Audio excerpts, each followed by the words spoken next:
Curug Panjang merupakan salah satu tempat wisata air terjun yang berada di kawasan Puncak, Kabupaten Bogor. Tepatnya di Kampung Situhiang, Desa Megamendung, Kecamatan Megamendung, Kabupaten Bogor. Air terjun di curug ini memiliki tingkat kejernihan yang sangat tinggi. Ini bisa terlihat langsung oleh mata para wisatawan. Selain memiliki air yang sangat jernih, suasana alam yang sejuk serta pemandangan yang sangat indah menjadi nilai tambah tersendiri. Menurut Supervisor Curug Panjang Asep Sumantri, curug ini memiliki ketinggian sekitar 20 meter. Rata-rata ratusan pengunjung datang ke tempat ini setiap minggu dan hari libur nasional.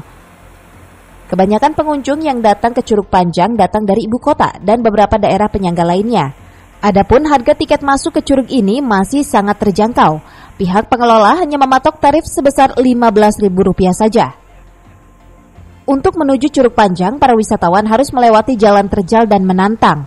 Jalan yang akan ditempuh sekitar 10 hingga 15 menit dengan kondisi jalan yang masih berbatu.